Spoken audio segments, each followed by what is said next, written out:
नमस्कार दोस्तों। तो आज हम एक बहुत ही फैसिनेटिंग मैकेनिकल कॉन्सेप्ट को ब्रेक डाउन करने वाले हैं, वेल्डिंग जॉइंट्स। देखिए, जब दो मेटल्स को आपस में जोड़ा जाता है ना, तो वहां एक परमानेंट बॉन्ड बनाना सबसे बड़ा चैलेंज होता है। ये कोई टेम्पररी फिक्स नहीं है, टेप लगाने जैसा। ये लिटरली एक ब्लूप्रिंट ऑफ परमानेंस है। Okay, let's dive into this और इस पूरे प्रोसेस को डीपली समझते हैं। इस चर्चा का रोड मैप बिल्कुल क्लियर है। बेसिक्स ऑफ वेल्डिंग जॉइंट से शुरुआत होगी, फिर समझेंगे कि AWS का इसमें क्या क्रूशल रोल है।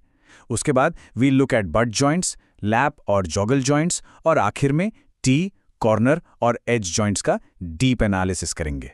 चलिए शुरू करते हैं। Section 1, basics of welding joints.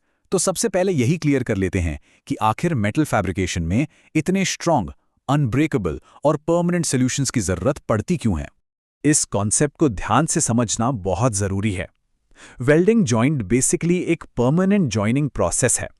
अब इसे परमानेंट क्यों कहा जाता है? क्योंकि एक बार जब दो बेस मेटल्स आपस में फ्यूज हो गए तो उन्हें आसानी से खोला या डिसअसेंबल नहीं किया जा सकता। सोचिए, अगर कोई इस वेल्डेड जॉइंट को फोर्सफुली डिसअसेंबल करने की कोशिश करेगा तो जॉइंट नहीं खुलेगा, बल्कि वो पूरा बेस मेटल ही टूट जाएगा। That is the true meaning of a permanent metallurgical bond. Moving on, role of AWS। अब सवाल ये उठता है कि इन परमानेंट जॉइंट्स को बनाने के रूल्स, क्लासिफिकेशंस और स्टैंडर्ड्स आखिर डिसाइड कौन करता है। यहां एंट्री होती है अमेरिकन वेल्डिंग सोसाइटी की, यानी AWS। ये एक ऐसी नॉन प्रॉफिट ऑर्गेनाइजेशन है जो पूरे वर्ल्ड में वेल्डिंग से जुड़ी हुई R&D यानी रिसर्च एंड डेवलपमेंट, प्रोसीजर्स और जॉइंट क्लासिफिकेशंस को गवर्न करती है। वेल्डिंग की दुनिया में आप कह सकते हैं कि यही ऑर्गेनाइजेशन अल्टीमेट रूल मेकर है। और अपनी एक्सटेंसिव रिसर्च के बेसिस पर AWS ने वेल्डिंग जॉइंट्स को ब्रॉडली 5 कोर कैटेगरीज में क्लासिफाई किया है। ये हैं butt joint, lap joint, T joint, corner joint और एज जॉइंट। आज हम इन्हीं 5 कैटेगरीज को डीपली एनालाइज करने वाले हैं। तो आगे बढ़ते हैं।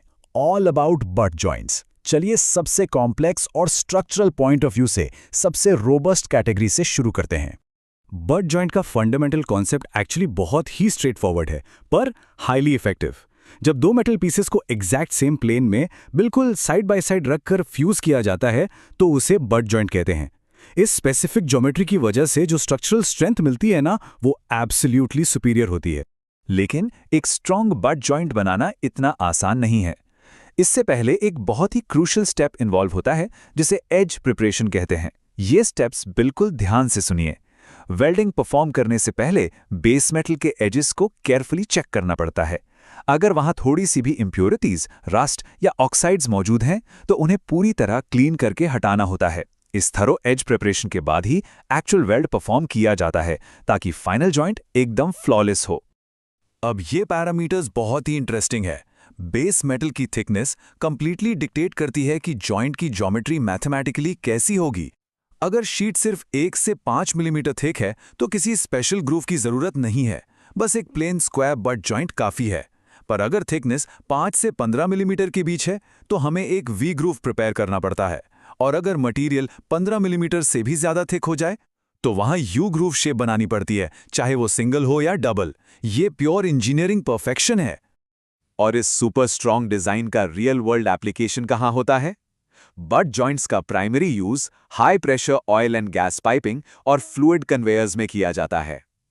इन मेजर इंडस्ट्रीज में कंटिन्यूअस फ्लो चाहिए होता है और माइनर लीकेज की भी कोई गुंजाइश नहीं होती। इसीलिए सेम प्लेन में बने इन हाईली रोबस्ट जॉइंट्स पर ही रिलाय किया जाता है।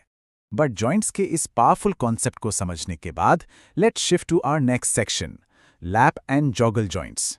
यहां हम अलग तरह की इंजीनियरिंग प्रॉब्लम्स को सॉल्व होते हुए देखेंगे। इन दोनों के कंपैरिजन को समझते हैं।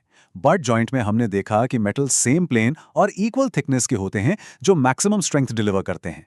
लेकिन मान लीजिए ऐसी दो मेटल शीट्स को जोड़ना है जिनकी थिकनेस अलग है। फॉर एग्जांपल, एक शीट 10 मिलीमीटर की है और दूसरी 15 मिलीमीटर की।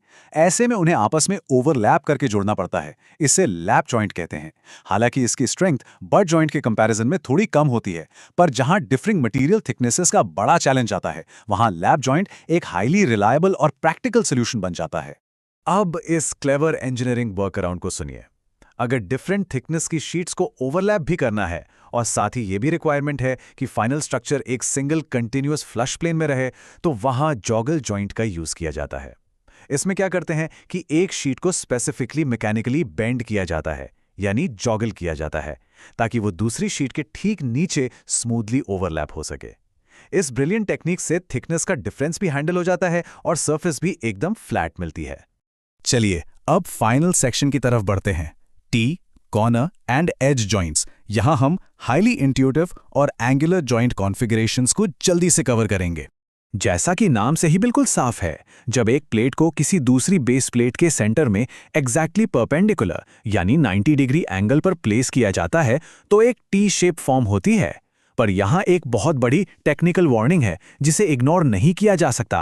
अगर वेल जॉइंट प्योर इंटरसेक्शन के अंदर डीपली पेनिट्रेट नहीं करता तो वहाँ खाली स्पेस बच जाता है, जिसकी वजह से रस्ट और ऑक्सीडेशन का एक बहुत हाई रिस्क क्रिएट हो जाता है। So penetration is absolutely crucial here. अब टी जॉइंट और कॉर्नर जॉइंट के बीच का जो सटल डिफरेंस है वो समझना जरूरी है। कॉर्नर जॉइंट में भी दोनों शीट्स 90 डिग्री एंगल पर ही मिलती हैं, एग्जैक्टली वैसे ही। लेकिन बेस प्लेट के सेंटर में टी शेप बनाने के बजाय वो एक दूसरे के सिर्फ आउटर एजेस पर मिलते हैं, जिससे एक एल शेप फॉर्म होती है। और फाइनली हमारा पांचवा टाइप, एज जॉइंट। इस स्पेसिफिक कॉन्फ़िगरेशन में दो पैरेलल मेटल शीट्स को बिल्कुल एक साथ साइड बाय साइड रखा जाता है और फिर उनकी शेयर्ड बाउंड्रीज या कॉमन एजेस के अलोंग एक कंटिन्यूअस वेल्ड परफॉर्म किया जाता है। जब भी एजेस को परमानेंटली लॉक करने की जरूरत होती है तो ये एप्लीकेशन स्ट्रिक्टली बेस्ट होती है। सो यहां से सबसे बड़ा टेक अवे क्या है? अगली बार जब भी कोई कॉम्प्लेक्स स्टील स्ट्रक्चर, कोई बड़ी हैवी मशीनरी या ह्यूज पाइपलाइंस हम